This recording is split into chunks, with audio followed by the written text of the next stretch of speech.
Kemudian pada halaman 380 tentang al-manhaj.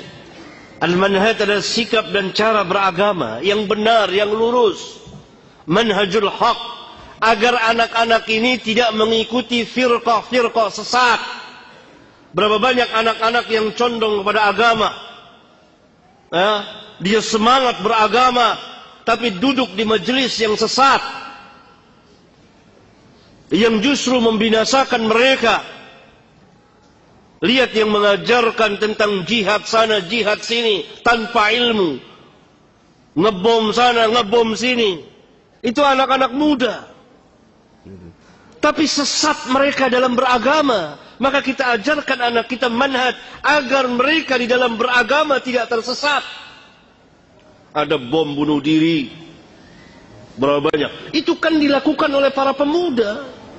Bahkan ada yang usianya sangat muda sekali, belasan tahun. Atas nama apa? Atas nama agama.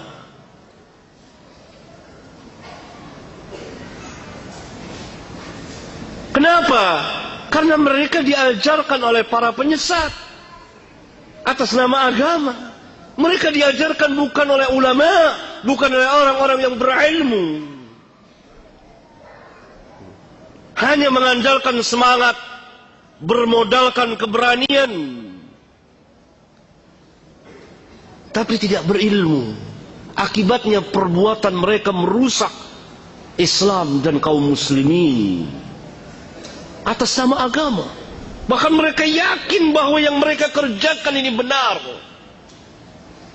Mereka nggak seperti kejadian di negeri kita, di Pakistan, di daerah Timur Tengah. Dari ajaran-ajaran sesat ini, atas nama Islam, atas nama jihad, atas nama memerangi orang-orang kafirin. Mereka bukan ulama, mereka bukan ahli ilmu, dan mereka membuat-buat majelis.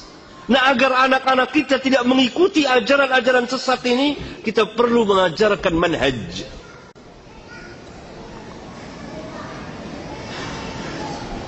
Saya telah menulis sebuah kitab tentang masalah manhaj, itu Law kana khairan lasabaquna ilaihi. Barangkali kalau memungkinkan kita bahas di masjid ini, kalau mungkin, insyaallah taala, supaya anak-anak kita dan kita tidak tersesat dalam beragama, supaya lurus, supaya mengikuti sunnah Rasulullah sallallahu alaihi wasallam. Karena ajaran Islam adalah kemaslahatan untuk kemaslahatan umat manusia, memberikan kemaslahatan kepada umat manusia. Hatta orang-orang kafirin hidup di tengah-tengah kaum muslimin dijamin aman. Bagaimana mungkin Islam mengajarkan perusakan tanpa hak, membunuh tanpa hak, menumpahkan darah tanpa hak, merusak bangunan dan jalanan, sedangkan sebuah duri yang ada di jalanan kita singkirkan merupakan bagian dari keimanan. Kan Nabi SAW bersabda, iman itu mempunyai 60 cabang lebih, dalam riwayat yang lain 70 cabang lebih. Ini dalam riwayat Bukhari dan Muslim. Dalam salah satu riwayat Imam Muslim, yang tertinggi kalimat La ilaha illallah, yang paling rendah imatatul adza anit tariq, menghilangkan gangguan dari jalan, berupa duri, paku, ajan. Lihat, bagaimana mungkin Islam mengajarkan perusakan kalau sebuah paku yang ada di jalan diperintah untuk kita singkirkan agar tidak terkena manusia yang jalan di jalanan tersebut.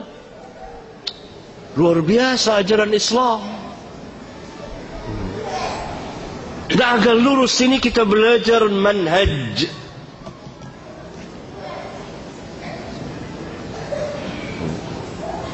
Agar tidak tersesat jalan. Karena ketika terjadi kebangkitan kembali kepada agama, berbagai manusia kembali kepada agama, akhirnya sebagiannya tersesat di dalam memahami, kemudian mengamalkan, kemudian mendakwakan agama, maka terjadilah apa yang telah terjadi pada sebagian dari kita. Disebabkan apa? Kesesatan di dalam memahami din. Atas nama apa? Atas nama Islam. Dan hal ini diambil kesempatan oleh musuh-musuh Islam untuk merusak Islam. Bahkan mungkin mereka menyamar jadi kaum muslimin. Akhirnya Islam yang rusak akibat perbuatan sebagian dari kaum muslimin, kemudian diambil alih oleh musuh-musuh Islam atas nama Islam, membuat kerusakan di mana-mana. Karena telah diperbuat pertama kali oleh, atau telah diberikan contoh oleh sebagian kaum muslimin, atau dilakukan oleh sebagian kecil kaum muslimin. Karena itu Islam bersama para ulama'nya berlepas diri dari perbuatan-perbuatan yang seperti itu.